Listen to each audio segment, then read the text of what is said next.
మహిళ మెడలోంచి పుస్తల తాడు అపహరణ కేసులో సిసిఎస్ రూరల్ పోలీస్ స్టేషన్ వారి సహాయంతో ఛేదించి 24 గంటల్లోనే పట్టుకున్న సిసిఎస్ రూరల్ పోలీస్ స్టేషన్ వారు. ఈ సందర్భంగా డిఎస్పీ గారు వివరాలు వెల్లడిస్తూ నేతరి జగన్ దొంగతనం చేసిన పుస్తల తాడును చూపిస్తూ డిఎస్పీ గారు వివరాలను వెల్లడించారు.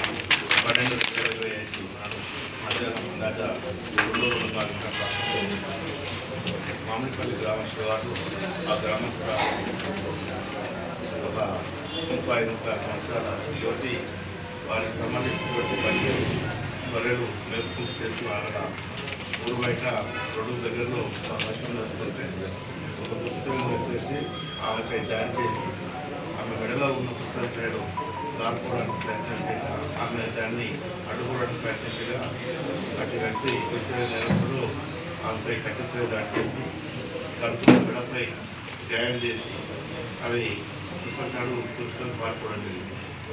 ఈ విషయంగా దరఖాస్తులాగా కేసు నమోదు చేసి Sangareddy rural police, Sangareddy division police మరియు డిసిఎస్ సంయుక్తంగా ఎస్పీ గారి ఆదేశానుసారం ఎస్పీ గారి పర్యవేక్షణలో ఈ టెక్నికల్ ఎవిడెన్స్ అక్కడ ఉన్నటువంటి ఫిజికల్ లోకల్ ఇంటెలిజెన్స్ ఇక్కడ ఉన్నటువంటి సాక్షులు విచారిస్తూ ఈ కేసులో దర్యాప్తు ముందుకు సాగించి 24 గంటల లోపల నేరస్తుడైనటువంటి నేతరి జగన్, తండ్రి లక్ష్మయ్య 37 years, ఇతను సొంత ఊరు మున్సిపల్ మండలం కాటిపల్లి కానీ ప్రస్తుతం పటాన్చేరులో ఉంటున్నాడు.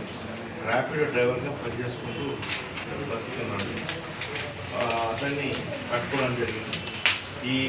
అతను పట్టుకున్న తర్వాత విచారిస్తే అతను తెలిసినది ఏమనగా అతను ర్యాపిడో నడుపుకుంటూ అతని యొక్క జీవనం సాగిస్తున్నాడు. వచ్చే డబ్బులు అతని యొక్క లావిష్ ఎక్స్పెన్సెస్కు అతనికి ఖర్చుతో కూడుకున్న జీవనం గడపడానికి సరిపోవడం వల్ల ఎలాగైనా తప్పుడు మార్గంలోనైనా డబ్బులు సంపాదించేసి విలాసవంతమైన జీవితం గడపాలని నిర్ణయించుకొని దానికి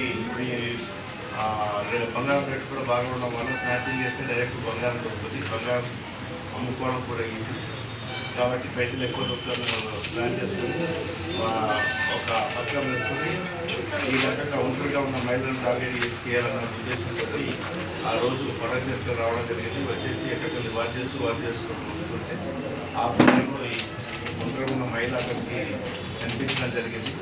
దాన్ని ఆ పరిస్థితిని అదునుగా చేసుకుని నేరం చేయడం జరిగింది.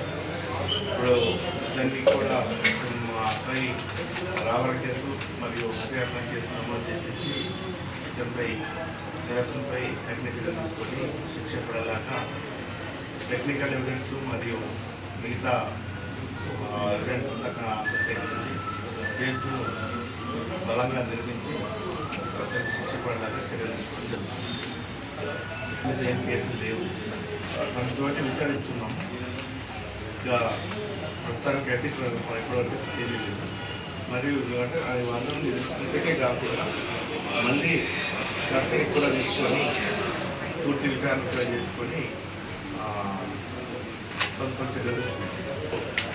ఈ కేసు యొక్క ఇన్వెస్టిగేషన్లో Sangareddy rural CI, CCS inspector Shiva మరియు సిసిఎస్ ఎస్ఐ శ్రీకాంత్ మరియు మధుసూదన్ రెడ్డి, ప్రసాద్, ఇంకో ఇన్స్పెక్టర్ సిసిఎస్ ఇన్స్పెక్టర్ ప్రసాద్ మరియు సిసిఎస్ సిబ్బంది, రోడ్ పిఎస్ సిబ్బంది, డివిజన్లో ఉన్నటువంటి టెక్నికల్ ఎక్స్పర్ట్స్ అంటే టెక్నికల్ లైక్ సిసి కెమెరా కానీ ఇంకోవేళ టెక్నికల్ ఎక్స్పర్ట్స్ ఉన్నటువంటి అంత సిబ్బంది అందరూ కూడా దీంట్లో పనిచేసినారు.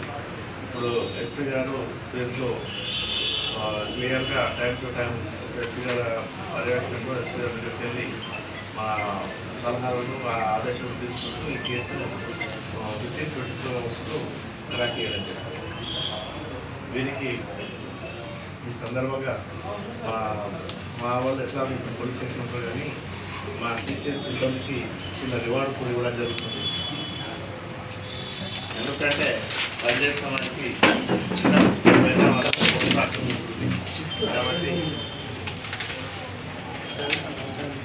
ఒకటి ఈ సందర్భంగా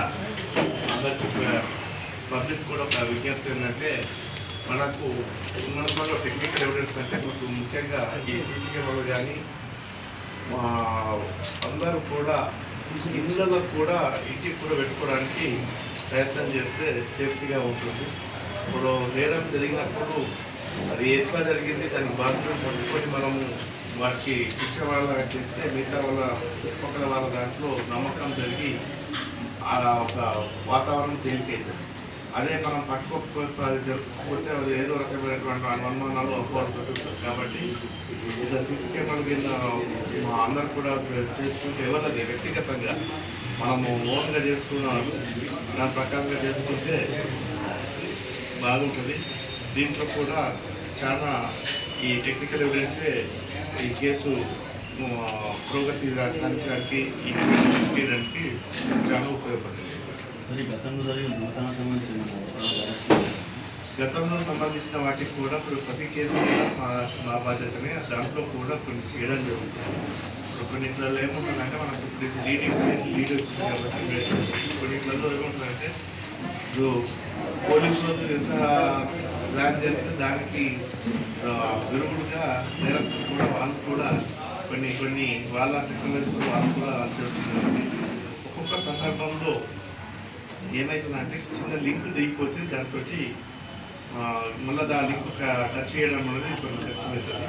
ఇప్పుడు కొన్ని నార్మల్గా కూడా కొన్ని కేసులు సవాలుగా ఉన్నాయి. ఒకటి ఇక్కడ వసంతాల్లో జరిగినటువంటి దొంగతనం కేసు కావచ్చు, కానీ ఇంకోటి ఏది మన ఫంక్షన్ కార్డు జరిగిన దొంగతనం కేసు కానీ ఇట్లా ఒక 3-4 కేసులు ఉన్నాయి.